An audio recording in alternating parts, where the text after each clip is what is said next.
ओम नमः सिद्धेभ्य। जय बोलिए पंच परमेष्ठी भगवंतों की। गणाचार्य भगवान विराग सागर जी महामुनिराज की।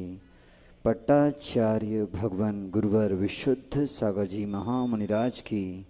श्रुत संवेगी महाश्रमण आदित्य सागर जी महामुनिराज की।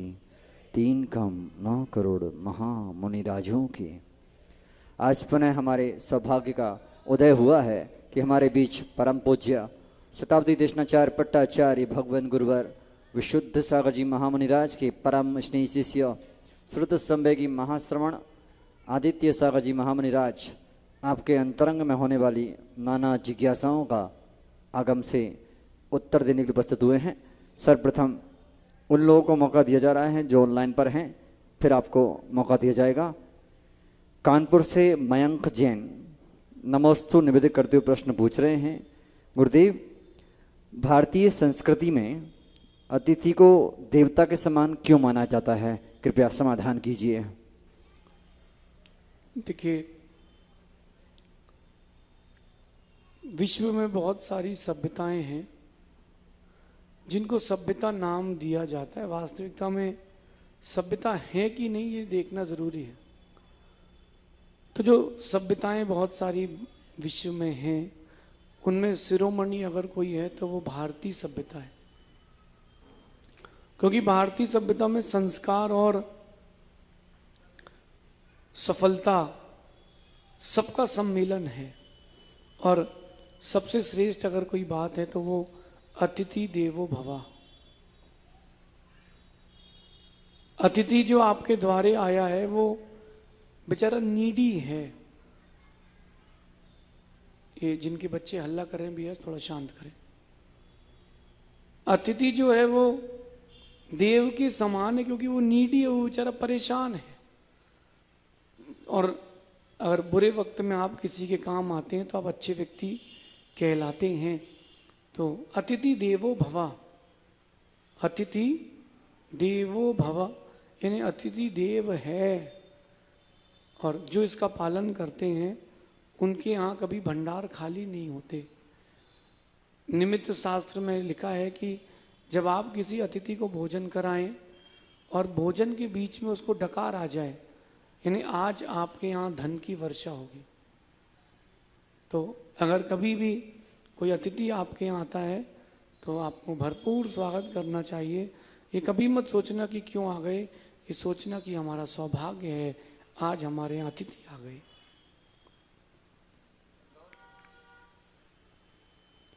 इंदौर से अजित जैन नमोस्तु निवेदित करते हुए प्रश्न पूछ रहे हैं। गुरुदेव, दान करते समय सबसे ज्यादा महत्वपूर्ण क्या होना चाहिए? भावना, आवश्यकता या फिर प्रसिद्धि से दूर रहना? कृपया समाधान कीजिए। देखिए, आगम में एक पंक्ति लिखी है, दान देय मन हर्ष विशेष है। मतलब दान जब भी दो हर्ष के साथ दो, दुखी होके मत दो। पहले देखो कि दान कहाँ दे रहे हो, आपके दान का उपयोग हो रहा है कि दुरुपयोग हो रहा है। कई जगह ये होता है कि प्रोजेक्ट्स ऑन होते हैं, फिर बाद में पैसे का दुरुपयोग हो जाता है या फिर यहाँ वहाँ चले जाते हैं। तो आपके पैसे का दुरुपयोग हो रहा है तो वहाँ दान कदापि मत दो। दूसरी बात, जहाँ ज़रूरत है वहाँ दो। केवल मंदिर बनाने तक ही हम जैन समाज को सीमित ना रखें। जो मंदिर में आने वाले भगवान के भक्त हैं उन पर भी ध्यान देना ज़रूरी है। तो दान देना चाहिए, सभी चीज़ों को देख करके देना चाहिए और उस व्यक्ति को देना जिसको आवश्यकता हो। कई बार विदाउट एनी रीज़न भी स्कॉलरशिप बांटी जाती है। तो मेरा कहना है कि जो बच्चे नीडी हैं उनको दें, जो ग्रीडी हैं उनको ना दें, आवश्यकता को देख करके दें। एक बात और कहता हूँ, दान तभी दें जब आपके पास वो धन हो। कई लोग बहुत बड़ी बोली ले लेते हैं, 1 करोड़ 2 करोड़ 5 करोड़। तो मैं मना नहीं कर रहा कि करोड़ों रुपए की बोली ना लें, जरूर लें, लेकिन करोड़ों रुपए की बोली तभी लें जब आपके पास वो पैसे हों। पहले अपन ने बोली ले ली, बोल दिया, अब कमाने के लिए जा रहे हैं, 10 साल में देंगे, 8 साल में देंगे, कल आयु नहीं रही तो आगम में लिखा है जो आपने बोल दिया है वो आपको तुरंत दे देना चाहिए। जो कमा लिया है उसका दान दें, दान बोल करके लिए कमाने ना जाए, ऐसा समझिए। जयपुर से निखिल जैन नमोस्तु निवेदन करते हुए प्रश्न पूछ रहे हैं, गुरुदेव अच्छा आचरण बिना संस्कारों के संभव है क्या? कृपया समाधान कीजिए। देखिए, तो वही बात हो गई है कि बिना तिल के तेल निकालना और बिना दुग्ध के घी निकालने जैसी बात है। बिना अच्छे आचरण के आपका व्यक्तित्व कभी अच्छा नहीं हो सकता, और जब तक आचरण में पवित्रता नहीं आ रही है तब तक आप जो कुछ भी करेंगे, भले ही वो दुनिया को बहुत अच्छा लगे, लेकिन वो अच्छा रहेगा नहीं। बाजार में आप जाओ तो आजकल केमिकल वाले आम हैं, केमिकल वाले फ्रूट्स हैं, सब्जियां हैं, तो बाहर से तो एकदम सुंदर पीले चमकते हुए फल दिखते हैं, आम के, केले, लेकिन आप जब उसको खोलो तो वो कच्चे हैं, उसको खाने पर अपच हो जाता है। तो बाहर की चमक से नहीं, हम अंदर की वास्तविकता से समझें, ऐसा समझिए। जयपुर से विवान जैन नमोस्तु निवेदन करते हुए प्रश्न पूछ रहे हैं, गुरुदेव अक्सर देखा जाता है शब्दों से लोग टूट जाते हैं, तो क्या कभी एक सही शब्द टूटे हुए व्यक्ति को फिर से खड़ा कर सकता है? कृपया समाधान कीजिए। देखिए, मेरा तो मानना है कि शब्दों से लोग रूठ जाते हैं, मौनम ही मंत्रम। जितना कम बोलो उतना सुखी रहो, जितना ज़्यादा बोलो उतना दुखी रहो। आज सुबह मैंने प्रवचन में ये बात कही थी कि प्रकृति ने भी आपको एक मुख दो कान दिए कि दोनों से सुनो और एक से बोलो, तो ज़्यादा बोलने से वैल्यू भी घट जाती है। बट शब्दों से बिगड़ी चीज़ें शब्दों से बन भी सकती है। जलेन जनितम पंकम जलेन परिशुद्ध्यति।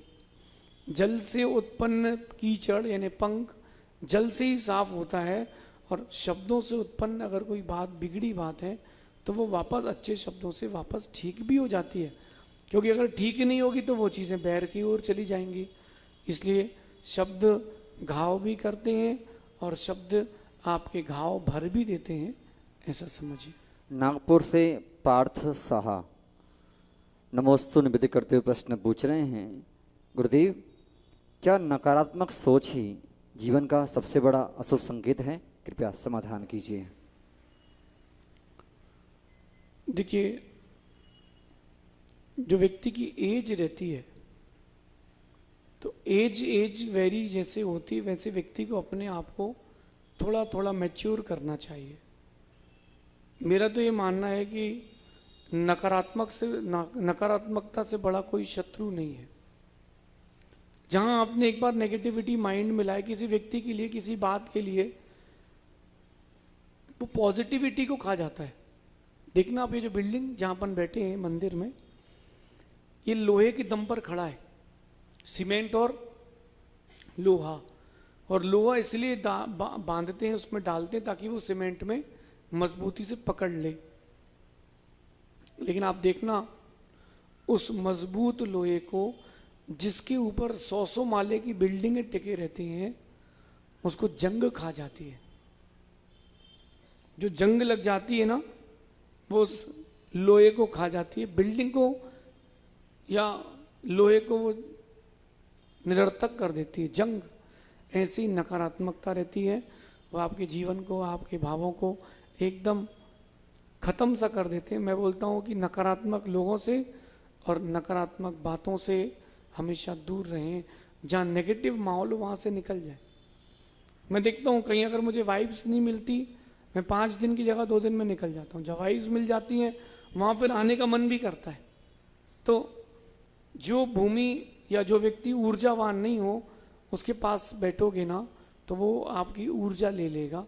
Negative peoples and negative thoughts, इनसे दूर रहना ही श्रेष्ठ है, क्योंकि ज़्यादा डीपली चले जाएंगे तो आप डिप्रेशन, ओवर थिंकिंग में भी जा सकते हैं।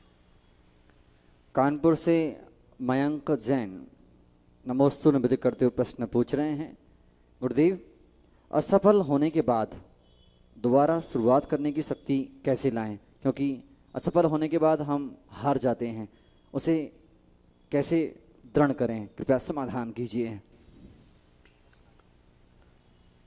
देखिए, असफलता का मतलब हार नहीं है, सुधारिए। असफलता का मतलब हार नहीं है, पुनः प्रयास नहीं करना, इसका नाम हार है।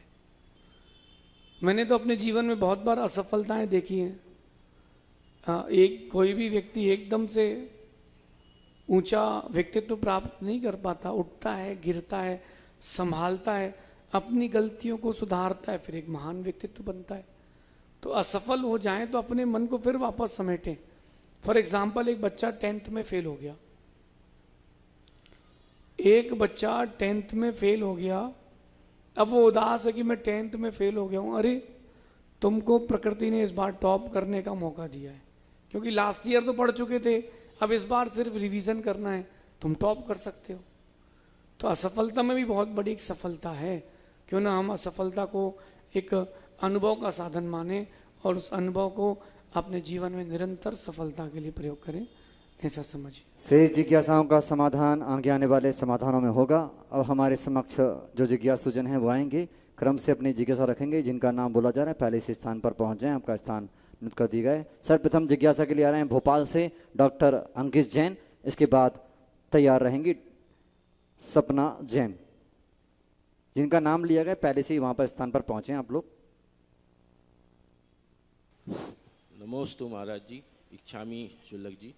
महाराज जी मेरा प्रश्न ये है, जैसे जैसे हम माने एजिंग होती है हमारी एज बढ़ती है, तो जैसे कि इस साल में एक बेंचमार्क बर्थडे अपना मनाऊंगा, तो मेरा समाज और परिवार के प्रति आगे क्या कर्तव्य और दायित्व होना चाहिए? देखो डॉक्टर साहब, आपके प्रश्न में एक चीज कम रह गई, समाज, परिवार और खुद के लिए, साथ में गुरु जी के लिए। तो आप जहां तक पहुंच चुके हैं, जिस पड़ाव में उम्र के पहुंच चुके हैं, वहां से अपने आप को बहुआयामी व्यक्तित्व बनाना पड़ेगा। केवल अपन समाज के लिए नहीं सोच सकते और न केवल परिवार के लिए सोच सकते हैं। अब आपको अपने लिए भी बहुत सोचना जरूरी है। जो काम आज तक नहीं किया वो अब करना है। आप मंत्राक्ष में नहीं आए थे ना, आना चाहिए था। आप डॉक्टर हैं और अगर किसी को डॉक्टर को दिखाने जाना है, आपको किसी डॉक्टर को दिखाने जाना है, तो डॉक्टर ने 6 बजे का अपॉइंटमेंट दिया है, तो 6:30 पहुंचोगे कि 5:30? और बाहर में 1000 किलोमीटर दूर है, तो 2 दिन पहले पहुंचोगे। भाई कोई प्रॉब्लम हो गई, फ्लाइट छूट गई तो क्या करूंगा? अब अपने लिए सोचना जरूरी है।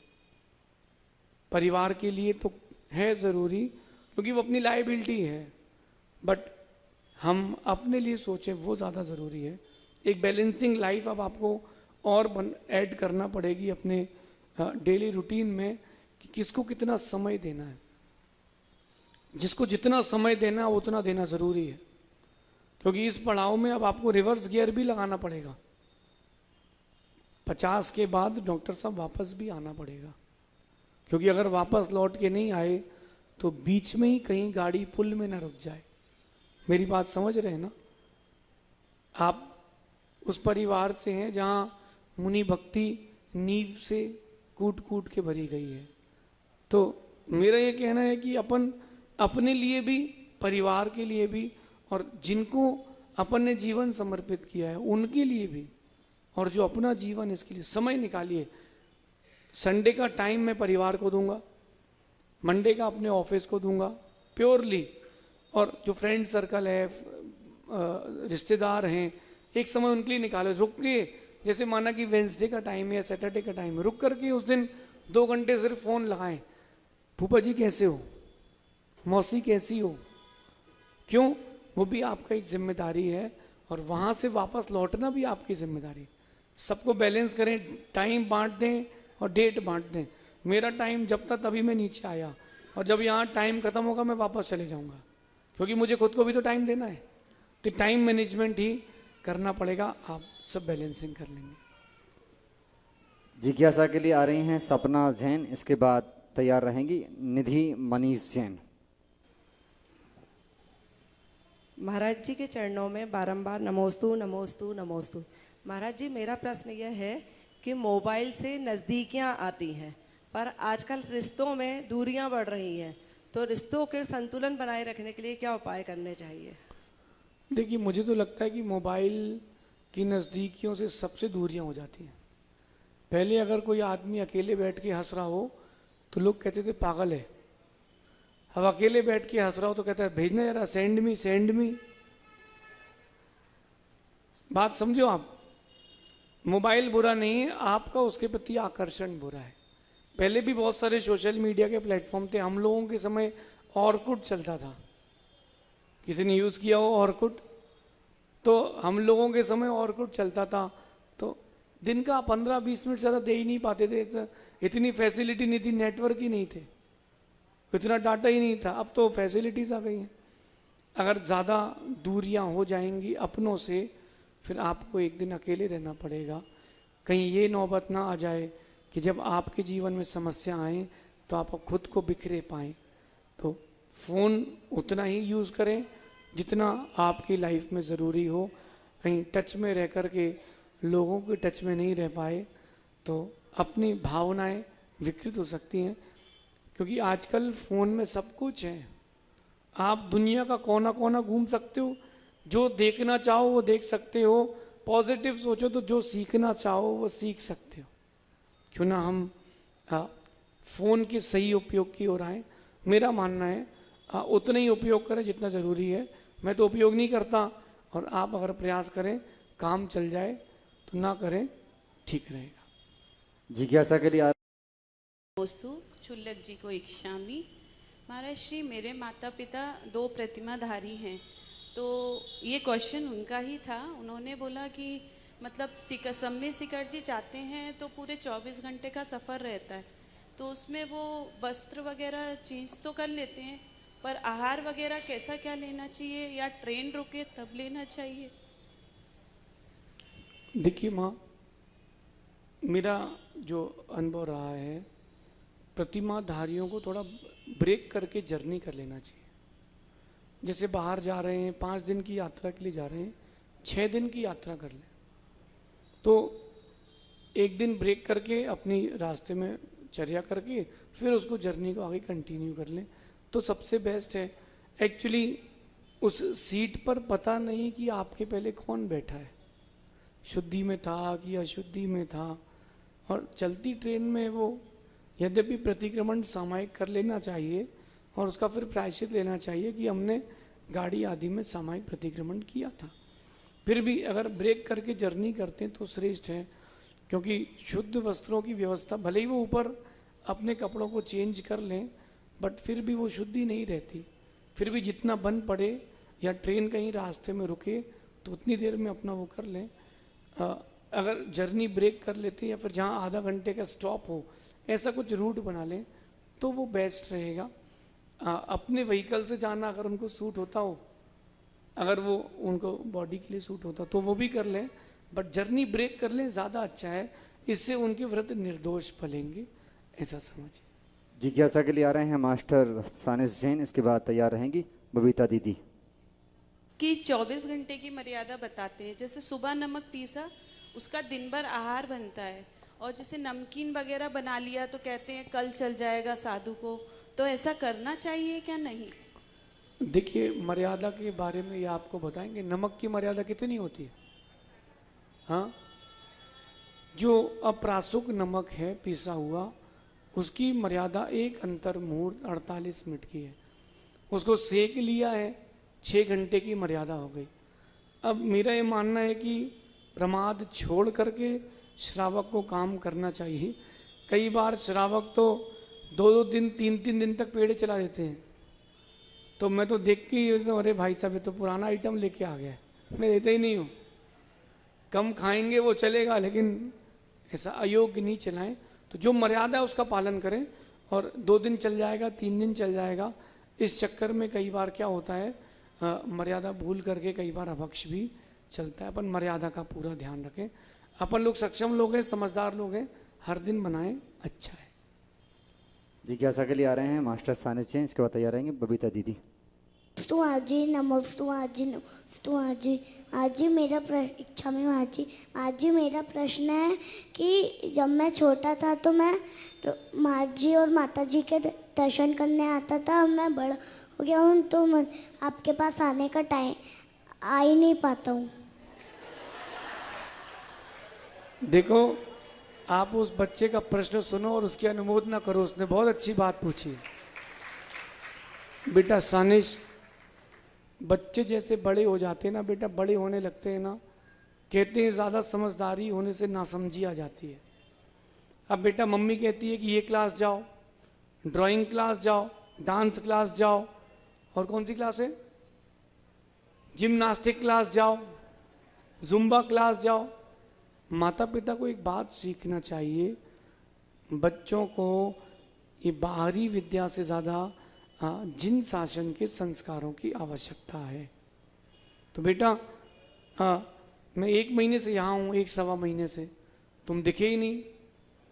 पहले तुम नानी हाउस चले गए होगे गर्मी की छुट्टी मनाने, हम भी नानी हाउस आ गए थे, इंदौर तो नानी हाउस है। तो बेटा कुछ भी हो जाए, इस बात को ध्यान रखना, बचपन से 55 तक जो गुरुओं की सन्निधि में रहता है, अंतिम समाधि मरण उसी का अच्छे से होता है। इसलिए जिम्नास्टिक की क्लास ज़रूरी नहीं है, ड्राइंग क्लास ज़रूरी नहीं है ज़रूरी है? ज़रूरी नहीं है। ड्राइंग क्लास ज़रूरी नहीं है, पाठशाला ज़रूरी है। और गुरुजी नगर में आए हैं तो गुरुजी के दर्शन करना, उनको आहार देना, ये ज़रूरी है। जिम्नास्टिक तो अपन ये फ़ोन से देख के भी सीख जाएंगे और वो थोड़ा ज़िंदगी में काम आएगा। गुरु की सेवा से अर्जित पुण्य और वो संस्कार ही जीवन भर काम आएंगे। इसलिए जिम्नास्टिक की क्लास तुम्हारी कैंसिल। अब जब तक हम यहाँ हैं तो हमको रोज आहार देने आओगे, ठीक है? जिज्ञासा के लिए आ रहे हैं बबीता दीदी, इसके बाद तैयार रहेंगे डाली जैन। सभी महाराज जी के चरणों में नमोस्तु।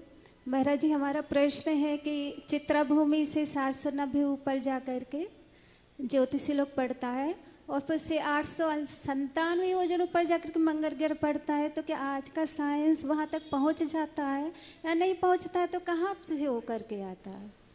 देखिए, विज्ञान क्या कहता है मैं उसको पूरा सही नहीं मानता हूँ। विज्ञान बना था वीतराग विज्ञान की सिद्धि के लिए।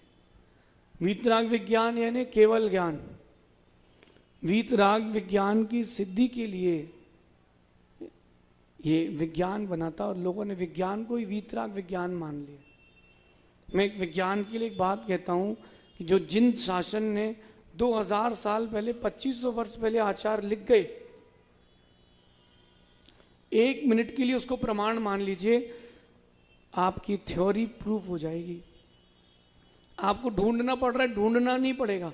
जैसे इस कमरे में अपन ने कहा कि इस कमरे में, ये बिल्डिंग में 100 कमरे हैं और एक कमरे में वॉच रखी है, उठा के लाना है। किस कमरे में रखी पता ही नहीं है, और आपको बता दिया जाए कि रूम नंबर 302 में है, तो बहुत इजी हो जाएगा खोजना। ऐसे ही है, वीतराग विज्ञान के अनुसार चलना चाहिए। ये भ्रमित करने जैसी चीज़ें हैं। हम चांद पे पहुंच गए, तुम भी चांद पे पहुंच गए, चाइना बोला हम भी पहुंच गए, अमेरिका वाले बोले नहीं पहुंच सकते, बोले वो पैर आज भी बने नील आर्मस्ट्रांग के, बोले हाँ ठीक ठीक, यू आर राइट। ये आगम के विपरीत है। चांद पर जा ही नहीं सकते, वो विमान है। ये किसी और ग्रह में उतर गए और उन्होंने छोटे मोटे जो प्लैनेट्स रहते हैं अंतरिक्ष में, उसमें उतर गए। और एक बात ध्यान रखना, अंदर तक जाएंगे तो मालूम चलेगा कि कहीं नहीं गए, यहीं की फुटेज थी, वहाँ की दिखा दी। मैं ये नहीं बोलता कि सैटेलाइट से नहीं होते, सैटेलाइट होते हैं, वो वहाँ से आपको फोटोज कैप्चर करके भेजते भी हैं, बट अधूरा है, पूरा नहीं है। पूरा वीतराग विज्ञान है।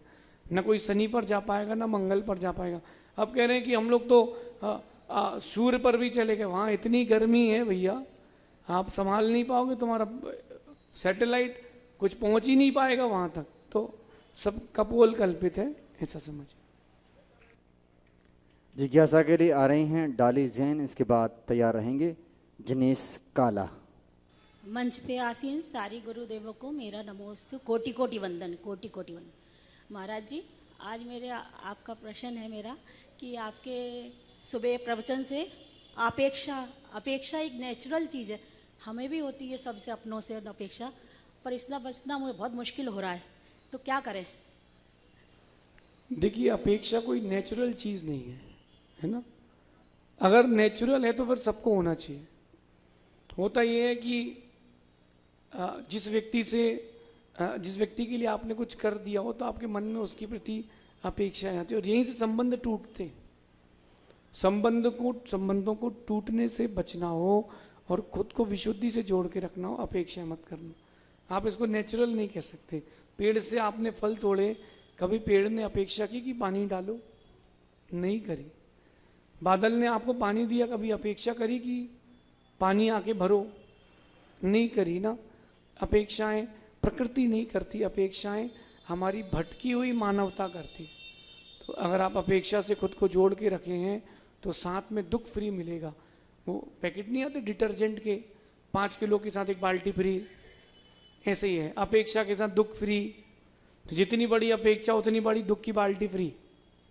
तो कभी अपेक्षा ना करें। अब इसको रोकें कैसे? रोकें ऐसे कि धीरे धीरे अपने आप को डाइवर्ट करें कि अपेक्षाएं करने से संबंध बिगड़ता है। अब आज मैं यहाँ आया 1 दिन के लिए, बहुत सारे लोगों के चौके लगे, गौतम जी का चौका लगा। आज जहाँ मेरे पहली बार हार हुई, उनके यहाँ शायद मनीष भैया क्या, उनके यहाँ चौका लगा। विकास बढ़ जाते जी क्या चौका लगा, वो तो उनके यहाँ, तो हमारे यहाँ 12 महीने हमारे संघ में कोई ना कोई उनके यहाँ से रहता ही है। ऐसा शायद ही कोई हफ्ता जाता हो कि उनके परिवार का यहाँ कोई ना रहता। अब एक भैया राहुल भैया का चौका, अब सब लोग सोच रहे गुरु जी तो अपने ही हैं, अपने आएंगे, कहाँ कहाँ जाएंगे। अपेक्षा करेंगे तो संबंध बिगड़ता है। जो प्राप्त है वो पर्याप्त है। इन 2 शब्दों में सुख बेहिसाब है, इसका चिंतन कीजिए। जिज्ञासा के लिए आ रहे हैं जिनेश काला, इसके बाद तैयार रहेंगी दिव्या जैन। सभी महाराज जी के चरणों में त्रिवार नमोस्तु नमोस्तु नमोस्तु, चोलक जी को इच्छामी।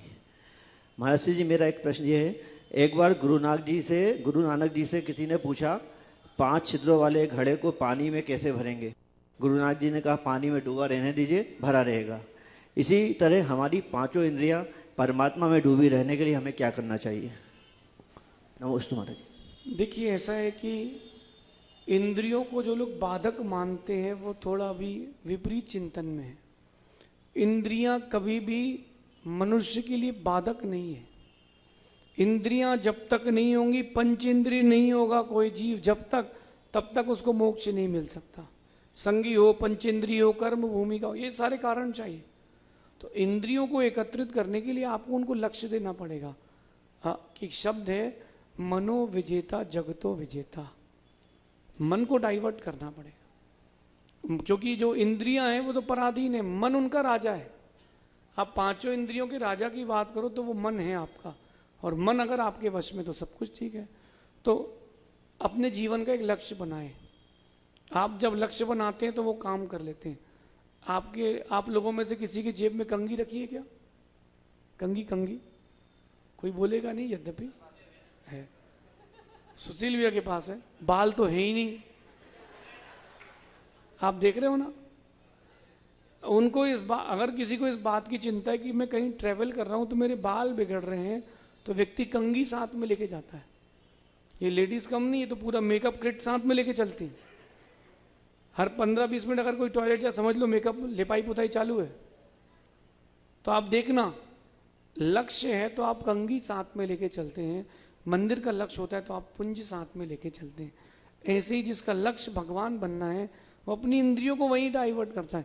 ये ब्रह्मचारी लोग बैठे, ये भी तो इंसान है, मनुष्य है, लेकिन इन लोगों ने अपनी इंद्रियों को इस ओर डाइवर्ट करके रखा है। हमारा लक्ष्य भगवान बनना है। अगर लक्ष्य होगा तो इंद्रियां आपकी डाइवर्ट होंगी और मन जो है वो मन भी डाइवर्ट होगा। यद्यपि मन ही राजा है, या तो सेना को जीत लें या राजा को जीत लें। तो राजा को जीत लें ज़्यादा अच्छा है, कम परेशानी होगी। स्वाध्याय सर्वश्रेष्ठ साधन है। मैं आपको एक भगवती आराधना ग्रंथ की पंक्ति सुनाता हूँ। पंचिंदी सज्जायम कुवंतो सज्जायम कुवंतो पंचिंदी संवुडोदी नित्तिठो। स्वाध्याय करने से पांचों इंद्रियों का निग्रह हो जाता है, पांचों इंद्रियां आपकी संवृत हो जाती है। अपन जब पढ़ते हैं आंखें वहीं रहती है, कान वहीं रहता है, आंखें मुख उसको बोलता है, कहीं कहीं कोई भी इंद्री कहीं नहीं जाती। तो स्वाध्याय सर्वश्रेष्ठ साधन है पंच इंद्रियों को वश करने का। जिज्ञासा के लिए आ रहे हैं दिव्या जैन, इसके बाद तैयार रहेंगे दीप्ति जैन। नमोस्तु गुरुदेव, नमोस्तु। गुरुदेव, अभी सुनने में आ रहा है जैसा कि रोज कि कुछ दिन शेष फिर कहीं और विशेष।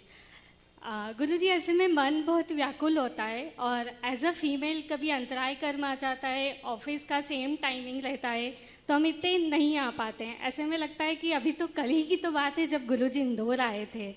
महाराज जी, ऐसे में हमें कर्म का बंध होता है कि अगर व्याकुल मन होता है तो? देखिए, अब कुछ दिन शेष उदयपुर में होगा विशेष। कहीं आए हैं तो कहीं जाना है, आपके यहाँ भी आए थे तो कहीं से आए थे और फिर कहीं जाना है। साधु का तो कार्य ही है बहते रहना। यद्यपि इंदौर में हम 5 साल भी रुके तो वो भी कम है, लेकिन मुझे पता है मैं 5 साल की घोषणा कर दूंगा तो आप कल से नहीं आओगे। बोले महाराज जी अभी तो यही है, परसों चलते हैं यार, अब क्या छुट्टी में चलेंगे, कभी भी जाओ मिल जाते हैं, क्या करना, क्यों परेशान होना। साधु का अपना कार्य है। हाँ, अगर मन किसी चीज को लेकर के द्वेष रूप हो जाएगा, कहाँ से जॉब आ गई, कहाँ से सर ने रोक लिया, तो उसके प्रति द्वेष भाव कर्म बंधेगा। आप ये सोचें कि चलिए हमारा काम ये भी तो है, हमको इस और भी डेडिकेशन करना है। और जब आहार दिए हैं, प्रवचन सुने हैं, नीति कक्षा सुनी है, शुद्ध समाधान सुना है, तब उस समय को अपन स्मृति में रख के उस समय को निकालें। और मेरा मानना है कि जिसने भी जिनको भी कभी गुरु बनाया है, आपको साल में 2-4 बार तो जाना ही चाहिए। बैटरी वहीं से चार्ज होगी, कोई विपत्ति भी आने वाली होगी तो छोटे में होके निकल जाएगी, ऐसा समझिए। जिज्ञासा के लिए आ रही हैं दीप्ति जैन, इसके बाद तैयार रहेंगे आशी जैन। मंचासीन सभी महाराजों को नमोस्तु नमोस्तु नमोस्तु। चुल्लक जी को इच्छामि। गुरुजी, एक सवाल है जो शायद मैक्सिमम यहाँ लोगों का होगा कि हम जो गृहस्थ में हैं और रत्नात्रय और संयम के पथ पर इस जिम्मेदारी के साथ बढ़ना चाहते हैं तो कोऑर्डिनेशन कैसे बिठाएं? देखिए, थोड़ा सेक्रीफाइस करना पड़ेगा। घर पर रह कर के उतनी धार्मिक क्रियाएं नहीं हो पाती जितना घर से दूर रह के हो पाती है। आप लोगों में से 10 लक्षण शिविर में कभी कोई आया हो, किसी के यहाँ भी गया हो, नहीं गया हो तो हमारे पास आ जाना, इस बार उदयपुर आ जाना। आप देखना कि घर से बाहर रह कर के जितना लोड था वो कम है। अगर फोन साथ में लाओगे तो लोड साथ में रहेगा। घर पर रह कर के उतना आप नहीं कर सकते जितना आप घर से दूर रह कर कर सकते हो, तो बैलेंसिंग करना पड़ेगी, सेक्रीफाई भी करना पड़ेगा। अगर आपको मोक्ष मार्ग के या धर्म ध्यान की भावना है तो जो काम आपके गृहस्थी के हैं उनको थोड़ा कट ऑफ करना पड़ेगा। कई लोग रिश्तेदारी निभाने के लिए सब कुछ छोड़ देते हैं, ना उनको महाराज से मतलब, ना भगवान से मतलब, ना व्यापार से मतलब। भैया हमारे यहाँ शादी है, जैसे आप लोगों के यहाँ जो बिजनेसमैन हैं उनके यहाँ जो लोग काम करते हो, तो आप भले ही अपने साले की शादी में जाओ नहीं जाओ, लेकिन वो जो नौकर है वो अपने मामा के पड़ोसी की बेटे की बहू की चाची की शादी में जरूर जाएगा, तो 5 दिन के लिए जाएगा। आप बोलो क्यों? बोले हम तो जाएंगे। आपसे 500 एक्स्ट्रा लेके जाएगा और 3 दिन छुट्टी एक्स्ट्रा मारेगा, क्योंकि बैलेंसिंग नहीं है। जितना समय जहाँ देना है उतना ही दें, अधिक देंगे तो चीज़ें बिगड़ जाएंगी। क्यों ना अपन टाइम डिवाइड कर लें।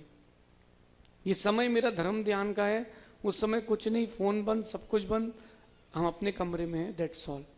और ये समय मेरा परिवार के लिए, तो परिवार को तो ये समय मेरा पूजा, सुबह पूजा पाठ का, मंदिर का, तो मैं इसको यही दूंगी। अगर नहीं दिया है तो पेनाल्टी है, कल डबल देना पड़ेगा।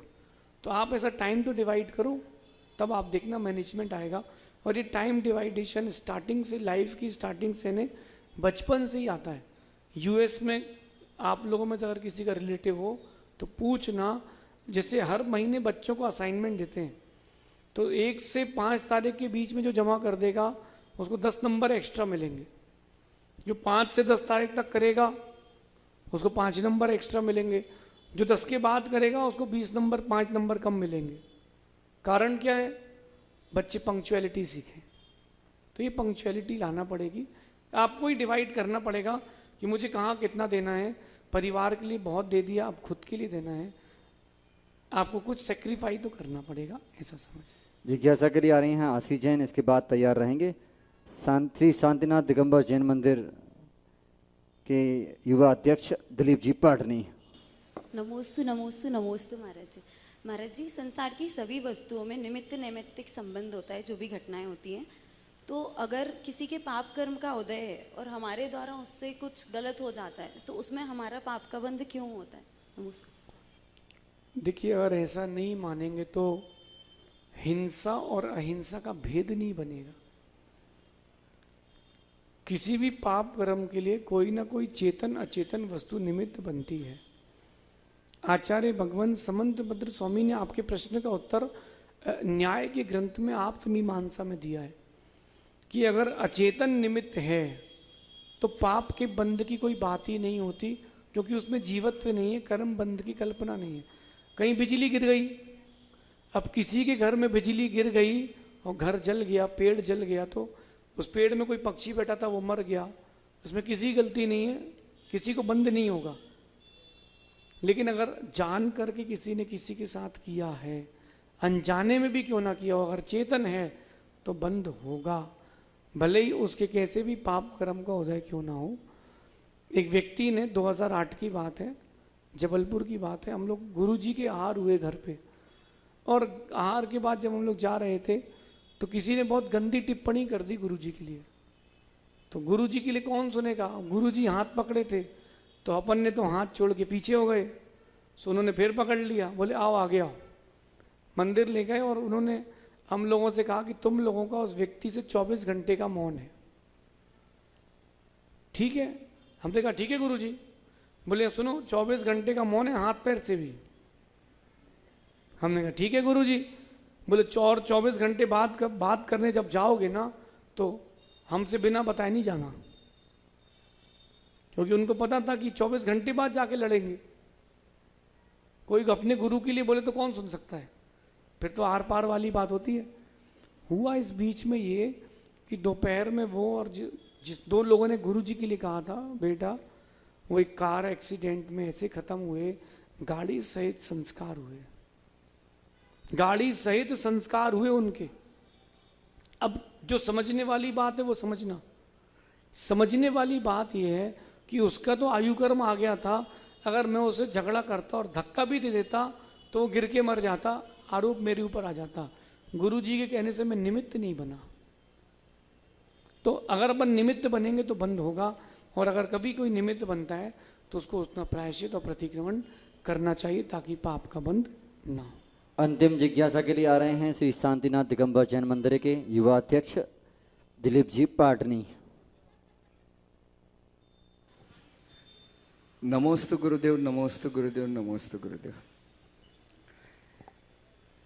गुरुदेव, कोयल नगर के अंदर 4 दिन का आपका प्रवास रहा और आज सुबह आपका मंगल विहार यहाँ कनाड़िया मंदिर की ओर हुआ।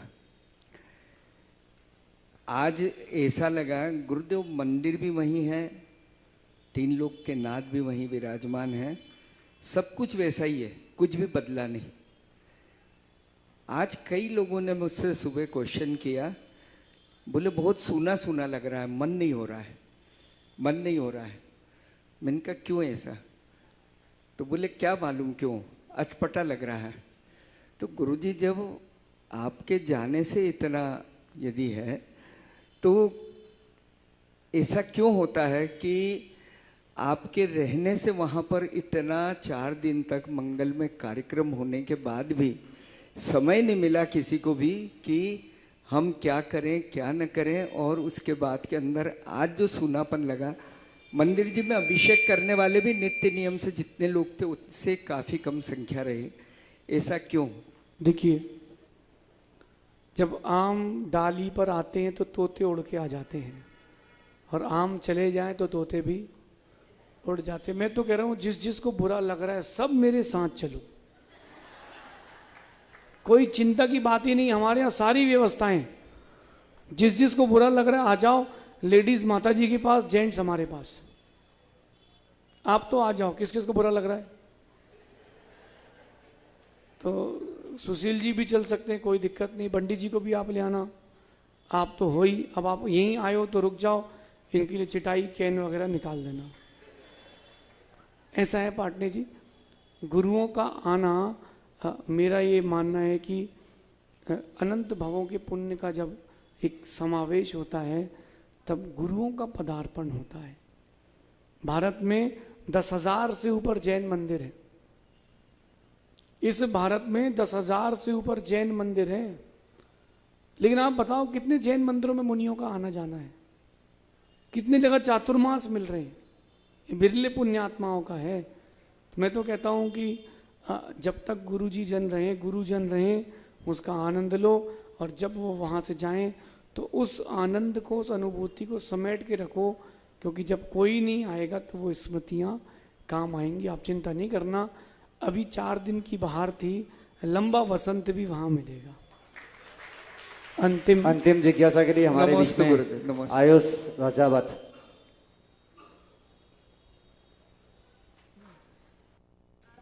सभी मुनि राजों को नमोस्तु नमोस्तु नमोस्तु। महाराज जी, ये जिज्ञासा आयुष की तरफ से पूछ रहा हूँ। 2022 से आपसे जुड़ा महाराज जी, मेरे मन में काफ़ी विपरीत सवाल चल रहे थे, तब से आपने मुझे संभाल रखा है। मेरी आपके ऊपर श्रद्धा और प्रगाढ़ कैसी बढ़ती जाए, कृपया समाधान कीजिए। अच्छा, तुम इतना सोच लेते आयुष? कहाँ है आयुष, कहाँ है? हाँ, गेट खोल दो जरा एक जन। हाँ सुनो आयुष बेटा, परिस्थितियां कितनी विपरीत हो, हमेशा यही सोच के रखना, कोई हो ना हो गुरुजी तो साथ है, ठीक है? और तुम अब देखो, तुम रोज नीति क्लास सुनते हो, तुम शुद्ध समाधान सुनते हो, तुम और चीज़ें भी सुनते रहते हो, है ना? तो बेटा उस चीज़ को, उस वक्त को समेट के रखना। किसी का कोई भरोसा नहीं है, कौन कितना जिएगा, तुम कितना जियोगे, हम कितना जिएंगे, किसी को नहीं पता। लेकिन बेटा अपने जीवन का हर क्षण जब गुरुजी मिल जाए तो ये मान के चलना, ये स्वर्णिम अवसर है ना? तो 2022 से 2026 तक तुम्हारी विशुद्धि हर दिन बढ़ी है, और ऐसी विशुद्धि को आगे बढ़ाना। अपना पूर्व भाव का कोई संबंध है क्या? है अपना पूर्व भाव का कोई ना कोई तो संबंध है, तभी तो एक दूसरे के प्रति प्रीति का भाव है। तो इस भाव की प्रीति अगले भाव तक चले, और इस भाव में अपन उत्तम समाधि मरण करें, ऐसी भावना बना के रखना। बहुत मंगल आशीर्वाद। भगवान महावीर स्वामी की